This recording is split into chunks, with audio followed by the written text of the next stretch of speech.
Et je sais que j'aurai besoin de l'aide de Dieu dans cela, et il est le seul qui pourra vous convaincre que ce que je dis est vrai. Mais je vous dis que moi-même, et beaucoup d'autres personnes, dont certaines sont ici aujourd'hui, nous sommes une preuve vivante que la parole de Dieu contient la force de guérir votre âme et de vous changer complètement en une personne nouvelle. Vous n'avez pas à rester une victime de quoi que ce soit. Alléluia. Oh, voyons ce que nous avons ici. Oh, ouh. L'amour de Dieu, je me demande ce que ça pourrait me faire. Contre la culpabilisation et la honte. Prenez-le jusqu'à ce que tous les symptômes aient disparu. Si vous faites une rechute, rechargez et prenez-en plus. Rechargement gratuit et illimité. Wow! Docteur Jésus, alléluia. Oh! Oh! Toute une bouteille d'humilité.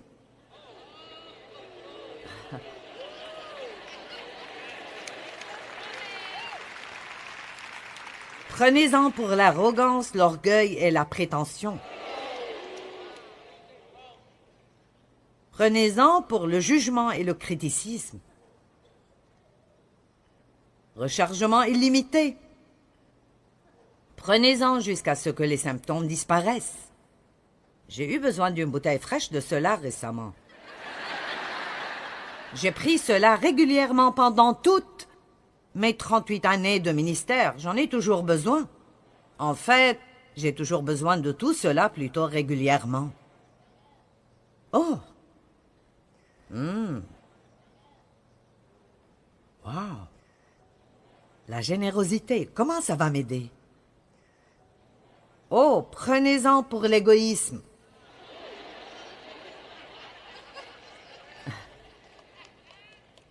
Wow! Prenez-en jusqu'à ce que les symptômes disparaissent. Vous savez quoi? J'étais si égoïste et égocentrique, et j'étais né de nouveau, baptisé par le Saint-Esprit et dans le ministère, et j'étais si égoïste et égocentrique. Et j'étais si malheureuse, et je ne savais pas pourquoi. Je pensais que c'était la faute de Dave. Je pensais que si mon ministère grandissait, j'aurais été heureuse. Et si mon dos ne me faisait pas mal, j'aurais été contente. Je pensais que si j'avais plus d'argent, j'aurais été contente. Si mes enfants agissaient mieux, j'aurais été heureuse. Allez! Et dans l'un de mes grands moments de prière, j'ai dit à Dieu, « Je ne sais pas ce qui ne va pas en moi, Seigneur. Je vais à l'église chaque semaine. Je suis à l'accueil.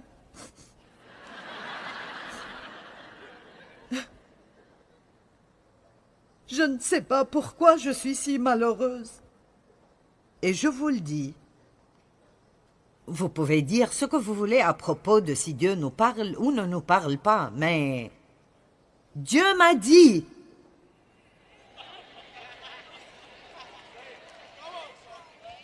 tu es malheureuse parce que tu es égoïste.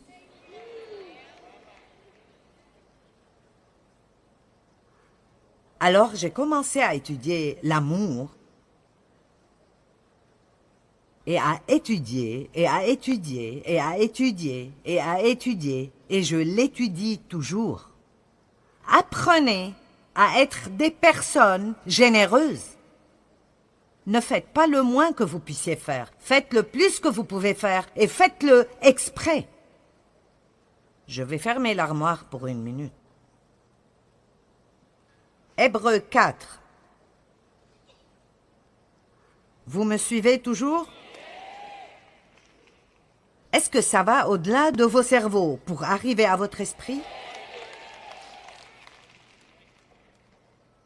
Car la parole de Dieu est vivante et efficace. Vivante et pleine de puissance. Il n'y a qu'une seule chose qui sort la mort dans nous, et c'est la vie. Elle est active, opérante, revigorante et effective, plus tranchante que toute épée à double tranchant, et pénétrant jusqu'à la division de l'âme et de l'esprit, des jointures et de la moelle, des parties les plus profondes de notre nature. Elle expose, trie, analyse et juge les dispositions et les pensées du cœur. Laissez-moi vous demander, parfois quand vous allumez la télé, et je vous prêche tôt le matin, est-ce que vous ressentez que l'on opère sur vous? Vous traversez une sorte d'opération de l'âme? C'est ce que la parole fait en moi. Elle ne me fait pas toujours me sentir tellement bien. Laissez-moi vous dire, quand j'ai commencé à vraiment étudier la parole, c'était affreux, parce que tout ce que je lisais, j'en avais besoin. J'avais un problème avec la parole entière. Après chaque sermon que j'écoutais, je me sentais condamnée. Je ne connaissais pas la différence entre la conviction et la condamnation. Alors si j'écoutais un message à propos de « tu parles trop », et puis je faisais un plan charnel, c'est décidé. Demain, je ne dirai pas un mot.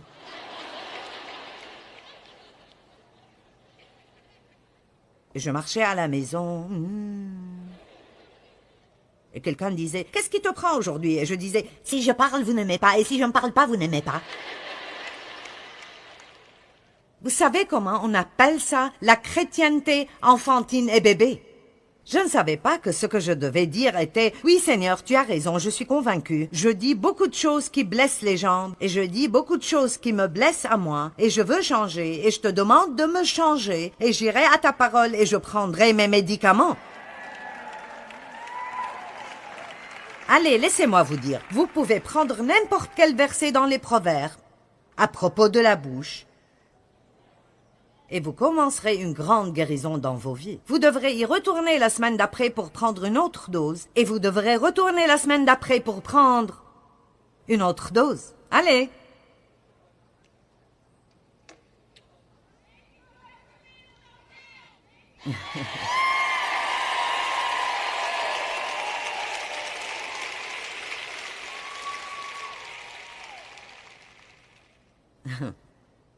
Vous savez, ce que j'ai fait aujourd'hui entre les sessions, je suis allée manger, mais après je me suis arrêtée à un magasin et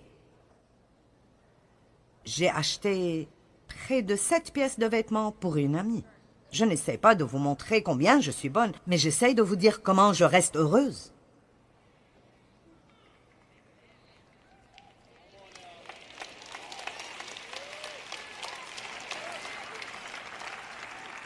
T'es-tu acheté quelque chose? Oui, je me suis acheté 2 ou 3 choses. Mais, je vous dis la vérité, j'ai découvert que la seule façon d'être heureuse est d'être agressivement généreuse. Et je n'attends pas que l'envie me vienne, je n'attends pas de vouloir l'être, je le fais exprès chaque jour, parce que j'ai perdu assez d'années de ma vie à être triste et énervée, et maintenant je veux être heureuse. Alors chaque jour, je me réveille et je prends une grande cuillerée de générosité. Oh, où est-il passé? Oh! Oh, mon Dieu! Ah, le voici. J'ai pensé que je devrais aller pour en acheter plus. Est-ce que quelqu'un comprend ce que je dis? Je vous défie de, si vous savez, si vous êtes égoïste, de l'admettre. Combien sont égoïstes? Merci. Combien sont parfaits et n'ont besoin de rien de ce que je dis?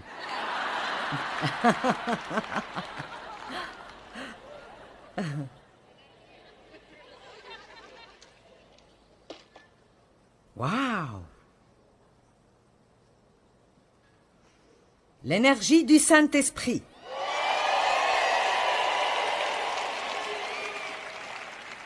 Prenez-en pour la paresse aussi souvent que vous en avez besoin. Jusqu'à ce que tout symptôme disparaisse. Waouh! Rechargement illimité, Docteur Jésus. Waouh! Oh oh! La sagesse. Prenez-en pour la stupidité aussi souvent qu'il le faut.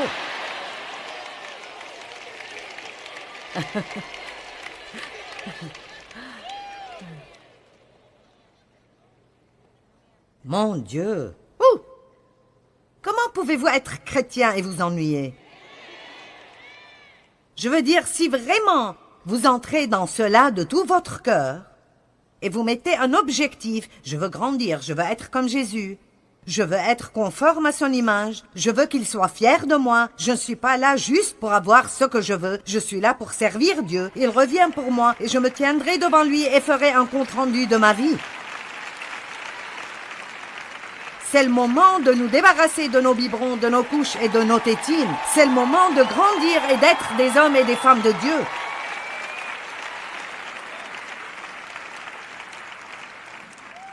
Au moins, si vous ne voulez pas prendre vos médicaments et voulez rester malade exprès, admettez-le et dites « J'ai tellement de problèmes parce que je ne veux juste pas changer. »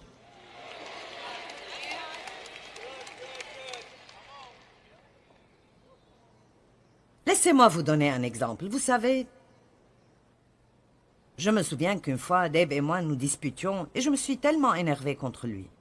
Il m'a blessé et vous savez comment c'est. Vous allez dans toutes les chambres de la maison, sauf celle où il est. Vous ne parlez plus, vous murmurez seulement. Vous ne voulez pas cuisiner quelque chose qu'il aime, ou porter quelque chose qu'il aime, ou quoi que ce soit. Et je suis passée par là, et ça ne m'intéresse pas de faire ça de nouveau, et alors... Je suis allée dans mon bureau, je me suis assise par terre, et j'ai mis cette histoire devant moi. Et je me suis couchée, et j'ai dit, « Maintenant, Seigneur, je ne me lèverai pas avant que tu me donnes la grâce de sortir de cette chambre et d'agir comme si de rien n'était. Je refuse de partir avant que tu ne me donnes la grâce de lui pardonner. » Et je n'ai pas dû chercher beaucoup de versets, et je sais assez bien où ils sont tous. Et assez tôt, j'ai pensé, je pense que les médicaments marchent. Pfiou. Merci Seigneur.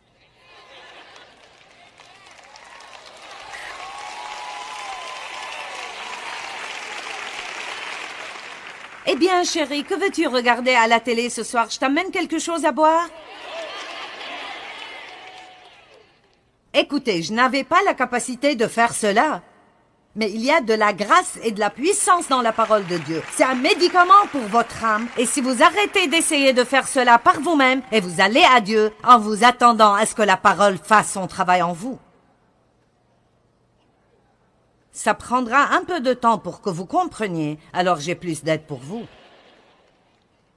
Nous avons besoin d'étudier la parole, et de connaître la parole, et de méditer sur la parole, mais aussi de proclamer la parole.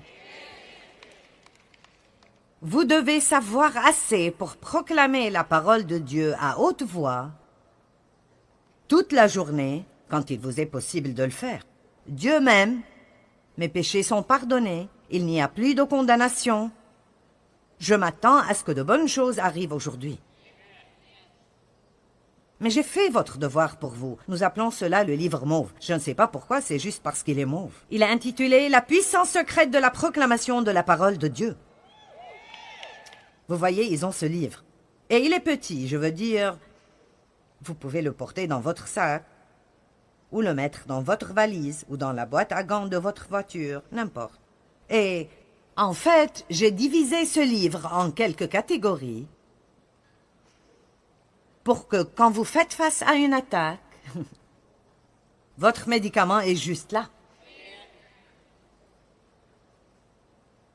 La colère, l'onction, l'anxiété, l'inquiétude, l'autorité, les compromis, les responsabilités civiques, les confessions, la confiance. Par exemple, disons que je ressens que je ne suis pas vraiment sûre de moi aujourd'hui. J'ai un vrai sentiment d'insécurité. Et je dois faire une demande d'emploi ici, et je suis effrayée. Voyons.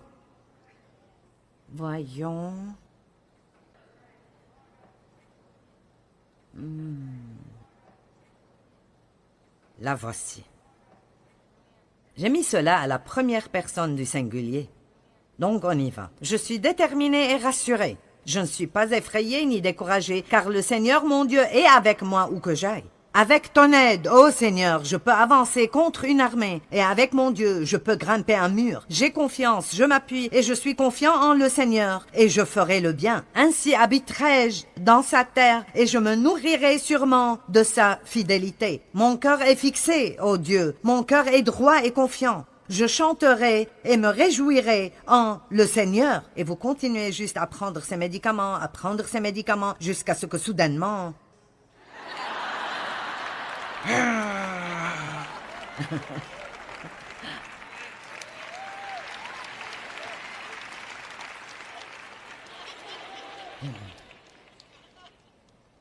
Vous me suivez?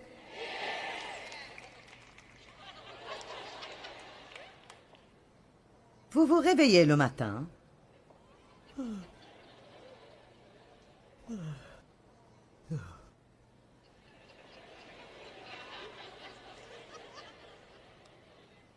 Oh, Jésus, aide-moi.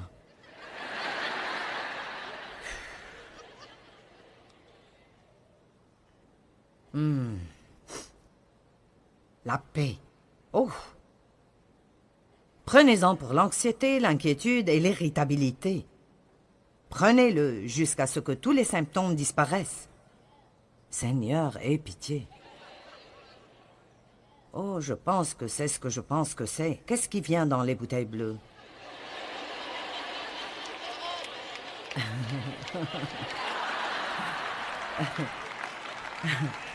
Oh, bonté, je pense que c'est le mot en D. Je ne prendrai pas ça.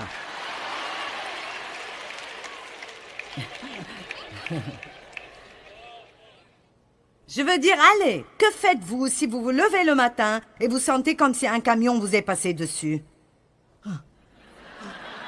Trouvez ce paquet de médicaments.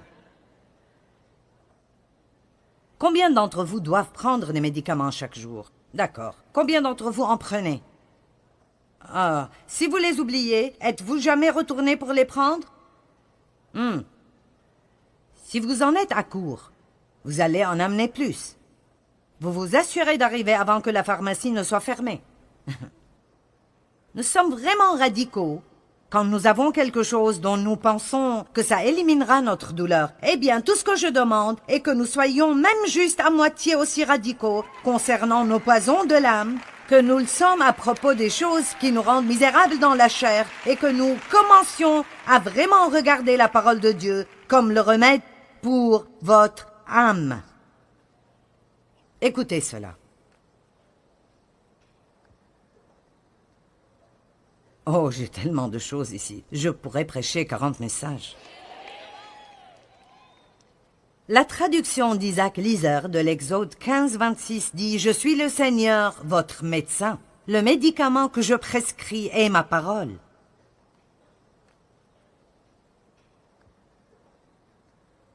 Méditez sur la parole, proclamez la parole.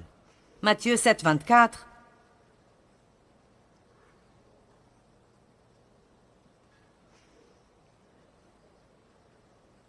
Celui qui écoute ce que je dis et qui l'applique, obéit à ma parole, ressemble à un homme sensé, prudent, pratique, sage, qui a bâti sa maison sur le roc.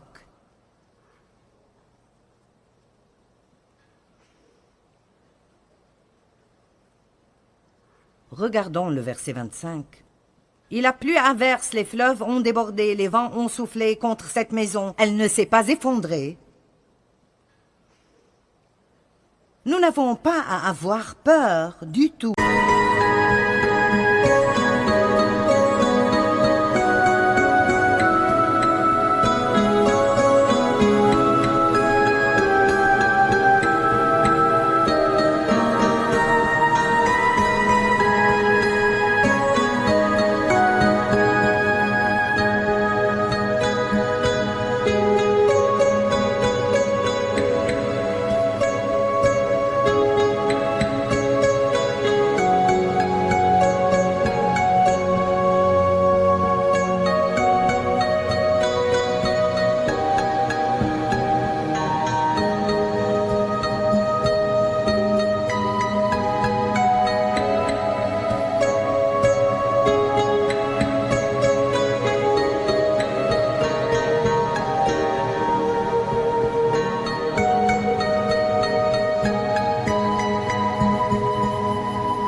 des temps dans lesquels nous vivons,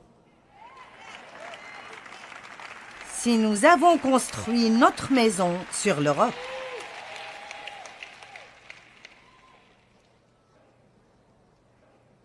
Elle ne s'est pas effondrée car elle est sur le roc.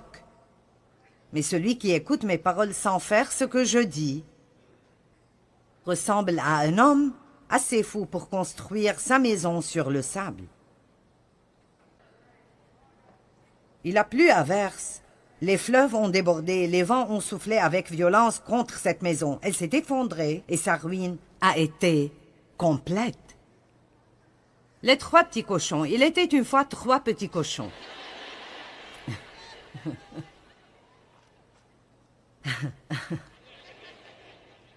Un cochon a bâti une maison avec de la paille et le second l'a bâtie avec des brindilles.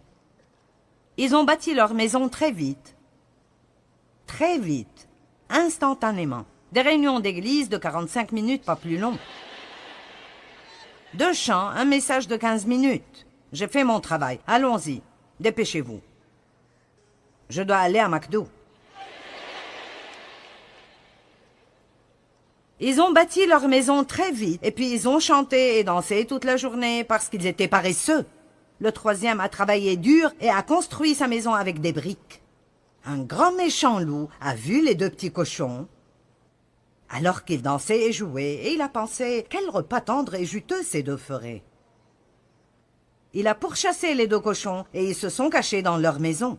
Le grand méchant loup est arrivé à la première maison et il a soufflé et la maison s'est écroulée. Le petit cochon effrayé a couru à la maison du 2e cochon et elle était faite de brindilles. Et le grand méchant loup est venu vers cette maison et il a soufflé et la maison s'est écroulée. Les 2 petits cochons, terrifiés, ont couru à la maison du 3e cochon faite de briques. Et le méchant loup a essayé de souffler pour faire écrouler la maison, mais il n'a pas pu. Il a continué d'essayer pendant des heures, mais la maison était très forte et les petits cochons étaient saufs à l'intérieur. Il a essayé d'entrer par la cheminée, mais le cochon a fait bouillir une grosse marmite d'eau et l'a gardée dans la cheminée, et le loup est tombé dedans et il est mort.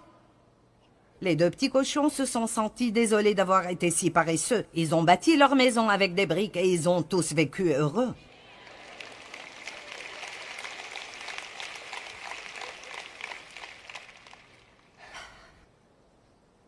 Apocalypse 19.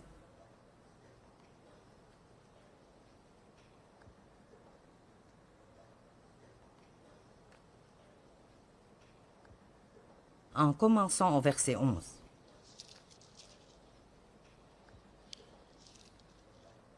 J'ai lu ceci ce matin et j'ai voulu me mettre debout dans ma chambre d'hôtel et crier à haute voix. Là-dessus, je vis le ciel ouvert. Et voici, il y avait un cheval blanc. Son cavalier s'appelle Fidèle, digne de confiance, loyal, incorruptible, droit et véritable. Il juge avec équité, il combat pour la justice, la sainteté, la vertu et la droiture. Ses yeux flamboient comme une flamme ardente. Sur sa tête étaient plusieurs couronnes et diadèmes. Il avait un titre, un nom, écrit que personne d'autre ne connaît et ne comprend. Et il était revêtu d'un vêtement teint de sang. Le titre par lequel il est appelé est la parole de Dieu. La parole de Dieu. La parole de Dieu. Et le titre par lequel il est appelé est la parole du Dieu vivant. Et Christ, la parole de Dieu, est devenu chair et a habité parmi nous. Et le Saint-Esprit a oint des hommes pour écrire ce que l'on appelle la Bible, et personne n'a jamais pu s'en débarrasser ou la détruire. Ils l'ont gardée cachée pendant longtemps. On appelle cela l'âge des ténèbres. C'est normal que cela s'appelle l'âge des ténèbres, parce qu'ils avaient caché la lumière du monde. Mais comme Dieu le fait toujours, il s'est libéré. Et laissez-moi vous le dire, Dieu se libérera de nouveau dans notre société, parce que personne ne se débarrassera de Dieu. Vous ne pouvez pas vraiment exclure Dieu des écoles. Vous ne pouvez pas le faire sortir de quoi que ce soit parce qu'il possède tout et il est tout. Et moi, au moins, j'ai pris ma décision. J'aimerai la parole, je vivrai par la parole. Je mangerai la parole, je méditerai sur la parole, j'étudierai la parole, je proclamerai la parole, parce qu'elle est le remède dont j'ai besoin pour tous les poisons dans mon âme. Et c'est ce que vous devez faire aussi pour le poison dans votre âme. Allez, prenons un engagement d'aimer la parole comme jamais nous ne l'avons fait.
ngược làng quanh co sông thu êm đềm hà diều đã bóng đắm cháy giữa đồng kỷ niệm yêu thương trong mỗi ngày tiếng cu gọi hãy nhớ biết bao tôi xa quên bao năm tháng qua nhưng trong trái tim